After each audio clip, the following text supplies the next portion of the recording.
राजा अजय सिंह की नई नई ताजपोशी हुई थी।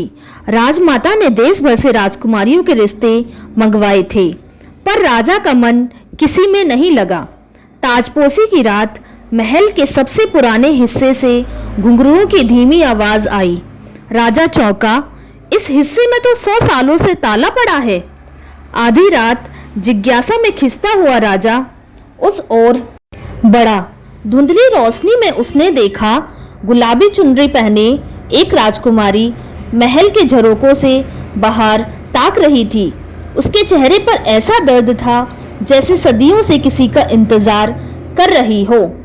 राजा की सांसें रुक गईं और उसने धीरे से पुकारा, आप कौन हैं?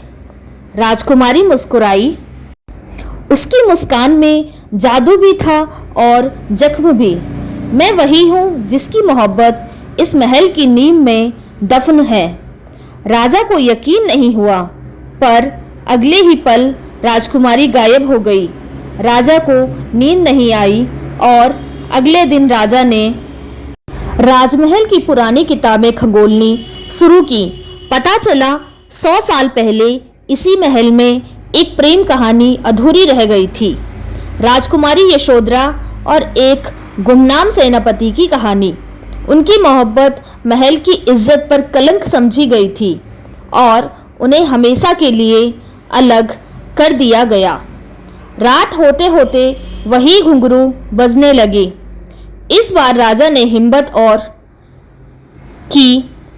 झरोखों वाली जगह पहुंच गया। राजकुमारी फिर खड़ी थी। इस बार उसकी आंखों में आंसू थे। राजा ने कहा, तुम्हारा प्रेम अधूरा रहा।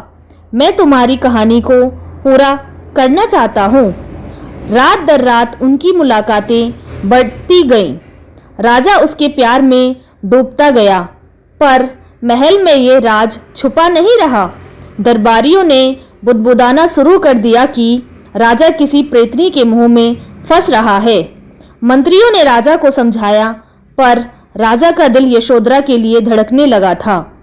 फिर एक रात जब पूरा महल सो रहा था, राजा ने यशोधरा का हाथ पकड़ा और कहा, चलो आज इस प्रेम को मुकम्मल कर देते हैं।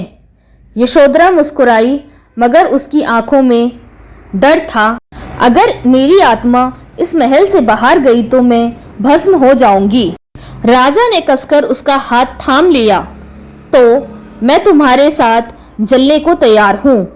कहते हैं उसी रात महल के झरोकों से दोनों कूद गए।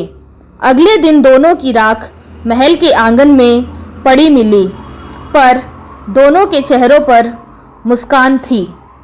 आज भी उस महल में घुंघरुओं की आवाज़ आती है और उन दोनों के प्यार की खुशबू महकती रहती है। दोस्तों, ऐसी ही और अन्य कहानियाँ सुनने के लिए इस चैनल को ज़्यादा से ज़्यादा शेयर करें, लाइक करें और सब्सक्राइब करें, ताकि हम आपके लिए और भी नई नई कहानियाँ ला सकें।